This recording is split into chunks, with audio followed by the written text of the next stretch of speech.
Hello, my name is Leshundra Robinson, and I am with a wonderful organization called You Can of Memphis.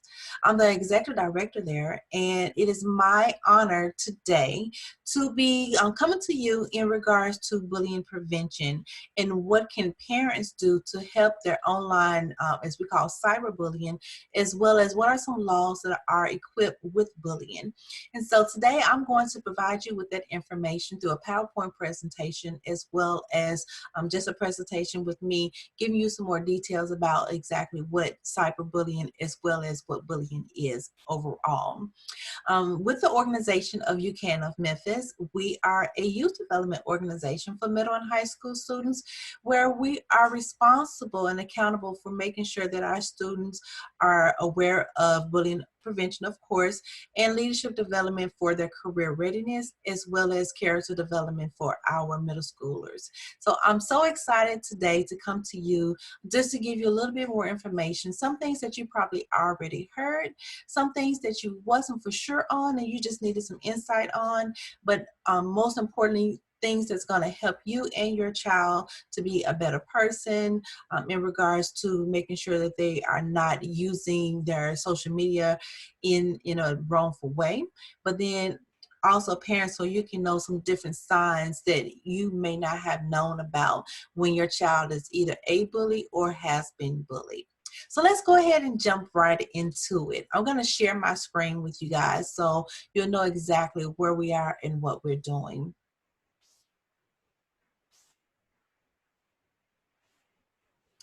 So as you can see, bullying prevention is, I'm going through a program called Olweus Bullying Prevention Program. And this is just going to be an overview about what bullying is. So the definition of bullying is when someone repeatedly and on purpose says or does mean or hurtful things to another person who has a hard time defending himself or herself. And we get into the mindset of thinking, well, my child has been bullied because it's a simple check and they got hurt from it. But is it repeatedly done on purpose, or is it just horseplay? And that's something that we need to make sure that we as parents understand and we teach our child what it is, what's the difference of it, but we don't want to take it lightly either. So make sure you talk to your child about what bullying is. Is it something that has been done over and over again? And was it done on purpose? Now, bullying is definitely peer abuse. Now, when a person is victimized from bullying, they're sharing the characteristics of a repeat power of imbalance, which it can also become a form of domestic violence and child maltreatment. So you want to make sure, especially at this point in time, that you're talking to your child in regards to bullying. And because you want to be able to get help now, you do not want to let it linger on into their adulthood. And when it does that, it would end up being a part of child abuse as well as domestic violence. And that's something that can definitely mess with a person's mentality. And we know right now, by being Mental Health Awareness Month, we don't want to leave that into an area where we don't know where our child is thinking or what our child is thinking and where they are going mentally with it. And so you want to be able to stop it, because it can also lead into dating domestic violence, and you don't want to go down that road. So remember, just to make sure that you are talking to your child about the peer abuse, and that they can make a choice and they can make a change too within their own ability and knowing who they are and whose they are. Bullying isn't a form of conflict which implies two parties who are more equal footing. Responding to bullying is if we're conflicting by damaging, as it may send inappropriate messages to students involved. So make sure that you talk to your child about it. So 3 keys components of bullying behavior. 1, we noticed it was definitely the aggressive form of behavior. 2, it is often repeated. All those adults often are not aware of patterns until a serious event occurs, but do not wait for a pattern before responding. Address all negative behavior immediately. Unlike other forms of aggression, there is an imbalance of power or strength between a student who is bullied and a student who is being bullied. So make sure that they understand the imbalance of power, which can be physical, emotional, or verbal. And you want to be able to identify those things immediately and get help and tell them and show them how to defend themselves. So the types of bullying, as you can see, direct is going to be hitting, taunting, name calling, and indirect is going to be rumors, exclusion, and cyberbullying. Now, we talk about rumors all the time with our students, and we get them to understand that you spreading a rumor about someone can cause someone's emotions to flare up, and then that's how fights begin. And if you notice that right now, we do not have a lot of bullying incidents going on. You haven't heard a lot of stories about it, or you haven't heard anyone really say too much about it. And that's because now they are at home with their parents, so they don't have anyone to report it to, or it could be that they're just not using that imbalance of power. So you want to be able to look at that at home, and when you start to send a child back to school and you've noticed that the teachers are calling you in regards to being your child being bullied, or they're being a bully, what was the difference between them being at home with you during this COVID time versus them being at school now, or then when they get ready to go to school? What was the difference? So were they looking for something else, or were they just trying to release their aggression? What was it that stopped them from actually doing the act of it at home versus at school?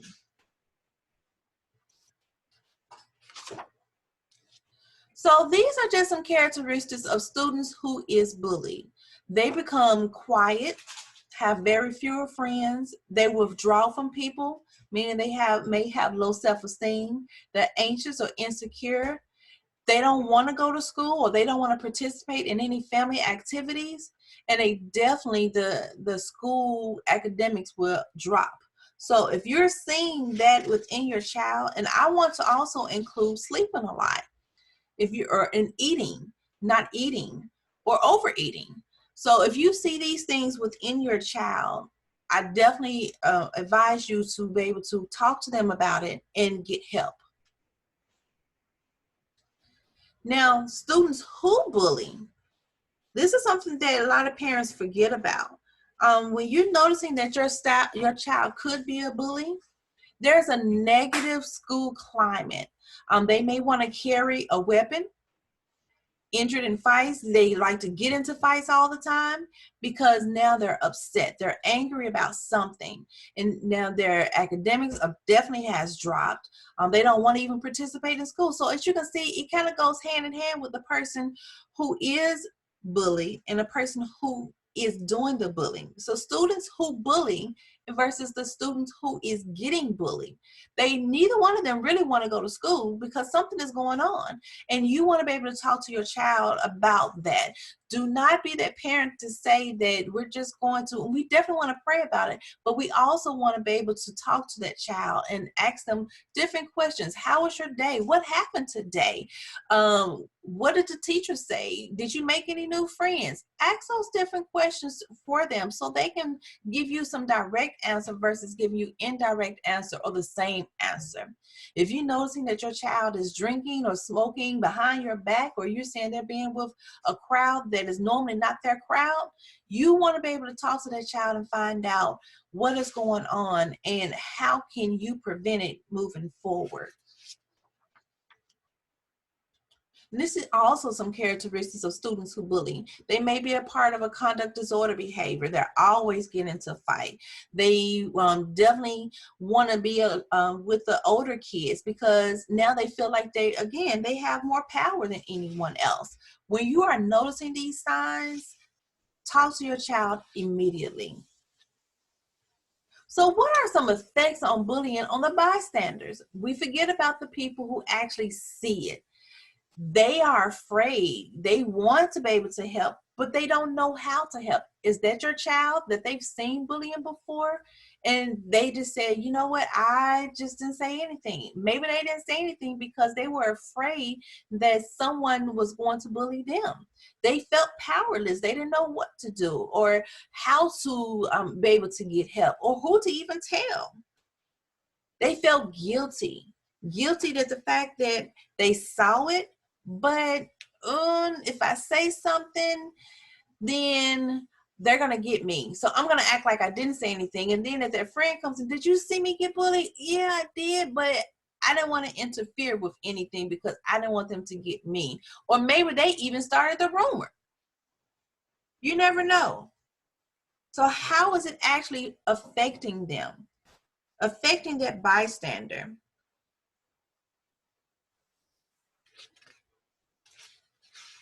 So why address bullying? It's important to address bullying because it affects the climate of the entire school. The entire school.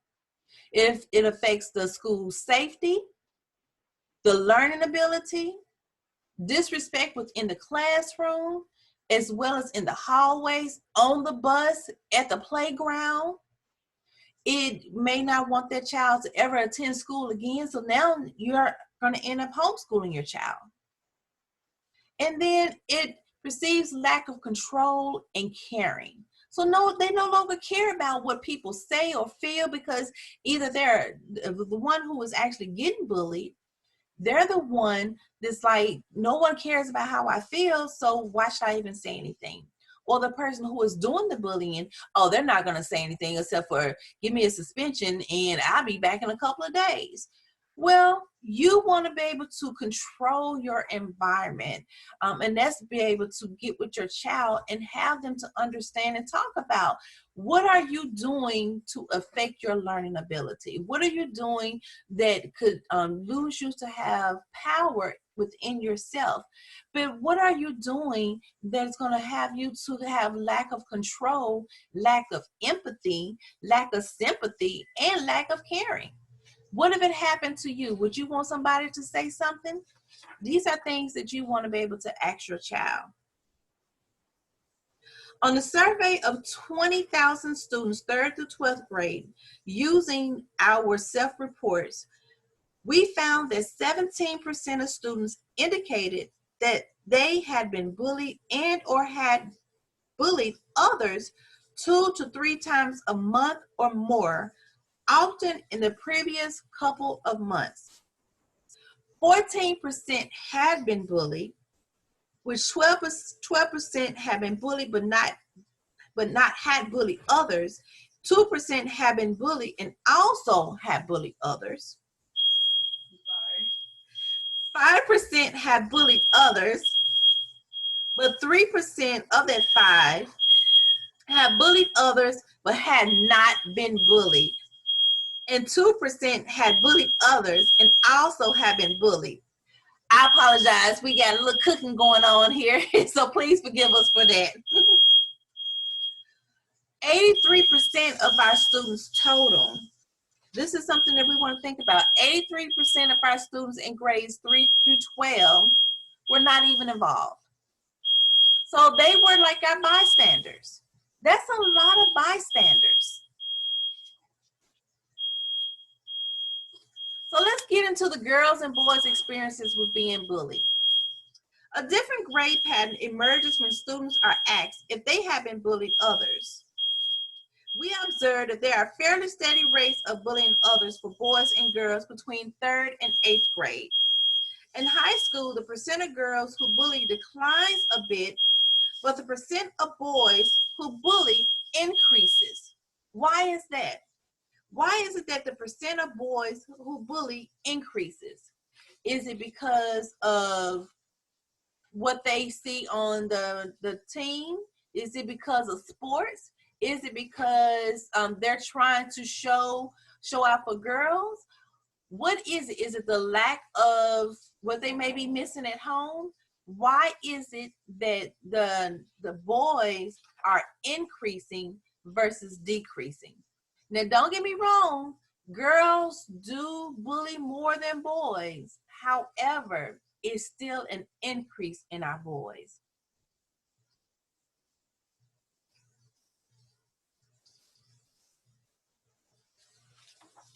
Now let's get into what we really want to talk about. The warning signs of a child who is being cyberbullied or is cyberbullying others. You may notice that they are watching their devices more, maybe an increase or decrease. The child exhibits emotional responses. Maybe they're upset about something. Maybe they're laughing it off as a mechanism of, you know what, I'm just going to protect my feelings. I'm going to laugh it off. Maybe they're hiding their screen as soon as you come around. And if that's the case, you may ask, okay, so what's in your screen? Let me see. You remember, you are the parent. You are able to see your child's screen. Social media accounts are shut down or new ones start to appear. They start to ghost people. If that is happening, you know there is something going on the internet and you need to be watching it. If they start to avoid social situations, even though these are things that they enjoyed in the past, you need to start looking out for those signs.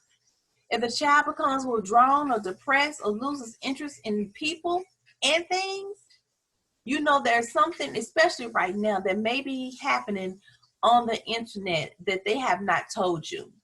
And you need to be able to find out what it is. So I'm going to get to the nitty-gritty of it all. What are the bullying laws in Tennessee?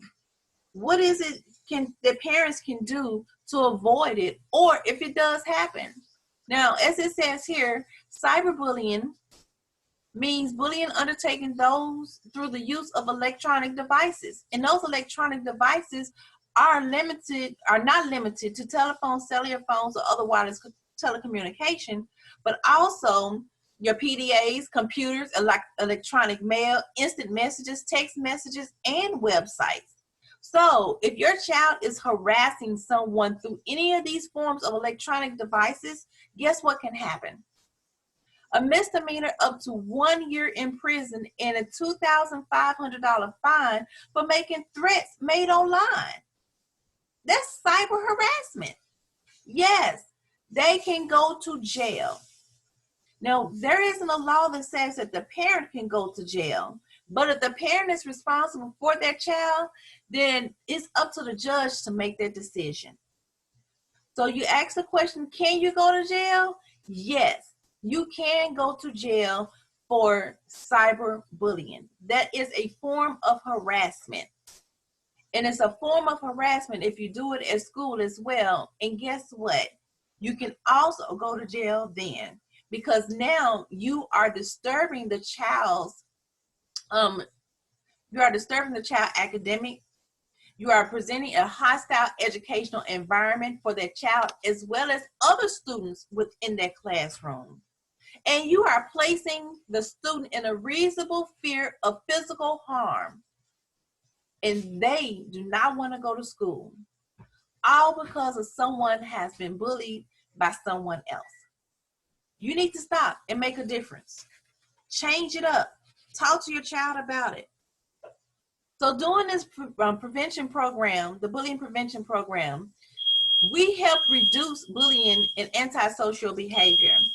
We improve in classroom social climate, and we definitely have a long-term effect in making sure that parents, students, teachers, and the community are aware of what is going on and how to prevent it. Our goal is to reduce existing bullying problems among students, to prevent the development of new bullying problems, and to achieve relations at school. And that's by making sure that the students are aware of what bullying is. That is a way to make sure that our students are giving kind words. Also a way of making sure that our students are being a part of something that is going to be positive. So this whole puzzle comes together as the classroom, the parents, the community, the school, as well as the individual. And you want to be able to get this training, and this was just a quick 15-minute training here. You want to be able to get this training at your school, at your church, at your community center, in Bible study, with a group of parents. We will be able to come out to you and train and consult with you in regards to how we can help prevent bullying in your community. And this is my contact information here. Uh-oh. Uh-oh. So my contact information is Leshundra Robinson. Leshundra@outlook.com. And my phone number is 901-262-8642. I hope this information was extremely helpful to you. I definitely want to get you information about the bullying laws of in Tennessee, but then also letting parents know the different signs of a person who is bullied, a person who is a bully, and a person who may have seen bullying. Who are the bystanders? What can you do? How can you help the next person? And as parents, what can you do for yourself? We don't want you to beat yourself up, but we do want you to be able to look at how you are presenting yourself as the role model, because students follow what they see. And if they're in the house all day long, or they're at school all day long, they're following what they see. And if there's an issue going on, you may want to change it up. You may want to correct it. You may want to talk about it. That way they can know the difference between what adults do and what students should do. They need to know the difference between someone who is just playing and someone who has repeatedly done it over and over again on purpose. What are you doing to make that change? What are you doing to help your student become a better citizen? What are you doing to hold them accountable and being responsible for their actions on social media, as well as within school and in the classroom? What are you doing? Are you getting them help? Are you putting them in programs that will help prevent them or help guide them in the right direction? Are you getting help within yourself? That maybe you're in a domestic abuse relationship. There's something that you may want to definitely get help with, because your child could be being angry about it and using that imbalance of power out on students because there's something going on at home. I hate to have to be so direct with it, but right now we don't have time to play with our kids. We want to be able to get them together. We want to be able to get them help quick, fast, in a hurry, because we do not want to lose any more students. We don't want to lose another child over bullying. So again, I hope this was helpful for you. Thank you, TJ, for asking me to do this. Please, by all means, check us out on our website at www.ucanofmemphis.org. I do apologize for the sound that was going off in the background. Please forgive me for that. We are working from home, so I'm trying my best to do what we were supposed to do. But please give us a call at 901-262-8642 and let us know if we're able to help you and your child do any presentations at your school, at your church, or even just within your community. Again, my name is Leshundra Robinson with UCAN of Memphis. I'm the Executive Director, and we look forward to seeing you and talking to you soon. Have a great day. I'm so sorry.